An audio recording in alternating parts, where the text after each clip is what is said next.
Hello everyone, I'm back with another interesting topic today. In the last 4 videos, we have explored different aspects of interpersonal relationships. Now moving forward, we are going to talk about stress management. My name is Sadia Beg. Welcome to this series on emotional intelligence competencies. So before we begin to talk about stress management, it is extremely important to understand what stress is and how it's produced and how it affects us.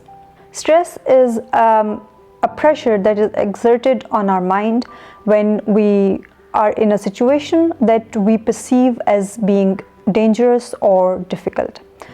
Now, I want you to remember the word perceive. Stress is not inherently a bad emotion, it's not a bad thing.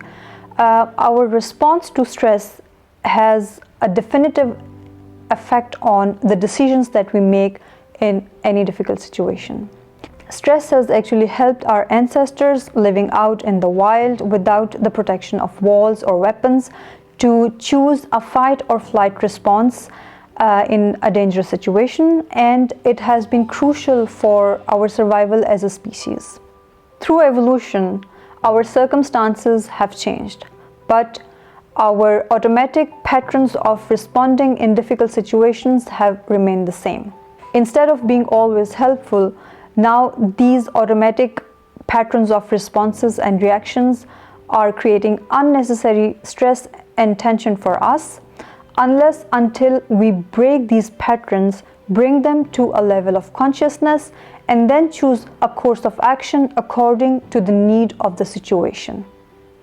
Another important information that I would like to share is that there are 2 kinds of stress: eustress and distress. Eustress is considered to be the important, the crucial, and the positive kind of stress that is necessary for our survival because it motivates us to take action. Most of us are not aware of eustress, and when we are talking about stress in our everyday conversations, in our everyday life, we are actually referring to distress. Distress is the negative kind of stress that makes us act impulsively without thinking through in difficult situations, and sometimes it actually paralyzes action, so we cannot act at all.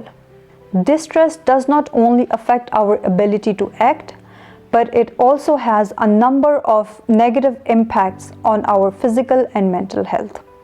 Some of the physical symptoms of distress are stress, anxiety, head and stomach aches, problems in eating and sleeping, and many more.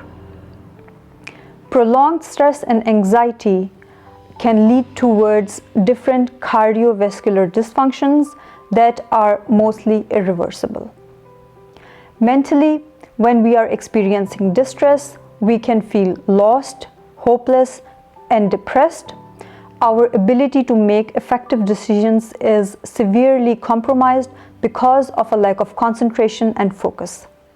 In fact, stress actively kills cells in the memory center of our brain, potentially leading towards a memory loss. If we look at the thought processes that are involved in eustress and distress, we can see that when we are experiencing eustress, we think that this is a difficult situation, there are a lot of challenges, but I have the ability, the capacity, and the strength that is needed in order to take care of the situation and face it. On the other hand, when we are experiencing distress, the usual thought process is that this is a very difficult situation, there are a lot of challenges, the situation is completely out of my control, and I cannot do anything to face the situation or somehow improve it.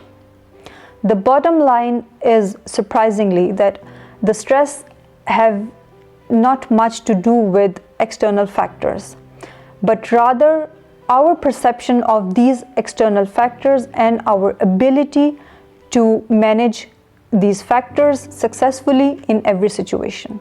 2 people can be in the exact same situation but react with either eustress or distress And this choice of reaction can result in completely different outcomes for both in the same situation. The difference between these two people will be their level of confidence, their perception of strengths and weaknesses, and their realization of skills and competencies. Confidence comes from a positive self-regard. Emotional self-awareness provides us with an overview of our strengths and weaknesses. Assertiveness, emotional independence, empathy, and a clear communication have preventative effect on stress. So they make sure that we do not end up in stress. So the ability to manage stress or resilience is a natural side effect of a strong and stable emotional intelligence. Being resilient does not mean that we will never be affected by stress ever again, but it means to have a toolbox of emotional intelligence competencies, an array of appropriate responses that fit with the need of the situation without us losing control of ourselves or the situation. Resilience or stress management is closely related with traits of optimism and flexibility that we are going to address in the upcoming videos. Remember that stress is highly contagious and it spreads negativity throughout the environment in which it's present.